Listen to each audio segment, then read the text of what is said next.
There are concerns in Canada's meat industry today that China could put a stop to all meat imports from Canada. Canadian inspectors discovered forged health certificates associated with some meat products bound for China and informed Chinese officials of their find. This comes amid heightened trade tensions between Canada and China and just ahead of that G20 summit set to happen in Japan. Lynette Ong is with the Munk School of Global Affairs and Public Policy and an Associate Professor of Political Science at the University of Toronto. She joins us now in studio. Good morning, Lynette. Thank you for coming in. Good morning.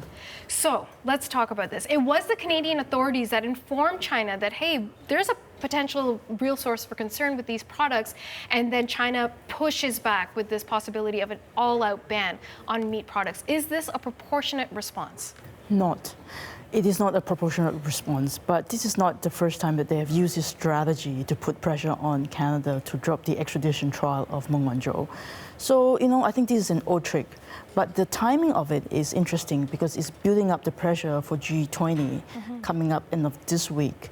I think President Trudeau is probably meeting with President Xi, and they want us to drop the extradition trial.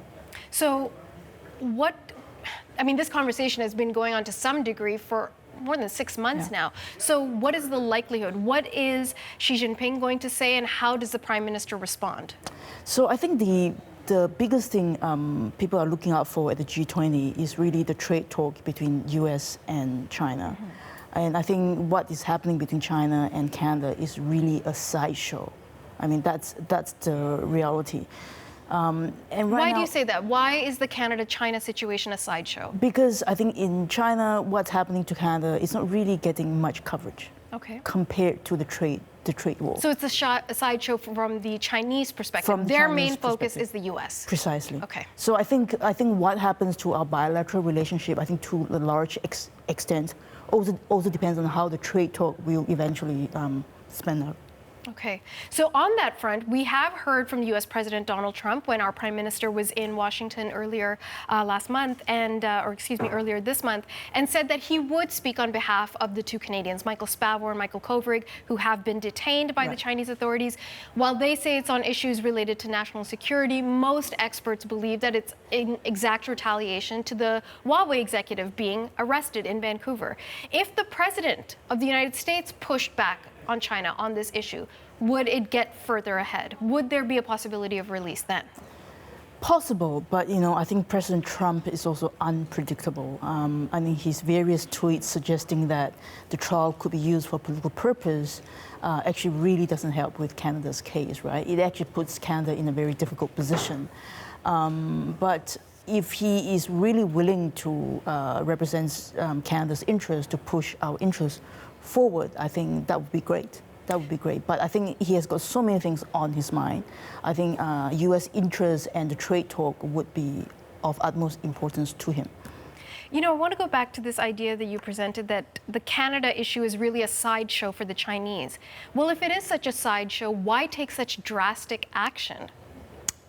I think it has a demonstrative effect, saying that if the U.S. could use a third party, could use one of its allies as a form of long-arm jurisdiction to detain a key Chinese CEO, that could happen in Canada, that could happen in any other countries.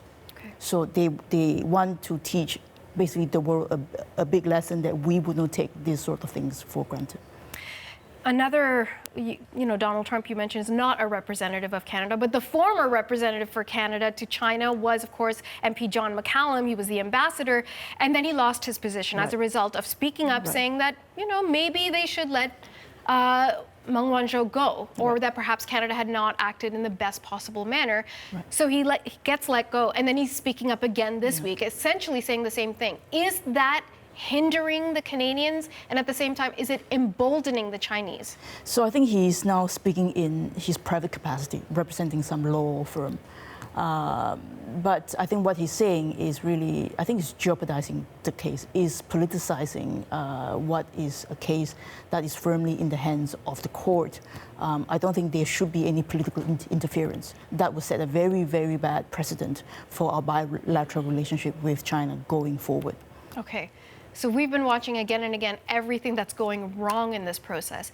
If the Canadian objective is to open up the Chinese market again to all of these products, not just the beef, but also canola, which is a major source of concern for producers here in Canada, and also to win the freedom of these two Canadians, what does our Prime Minister have to do?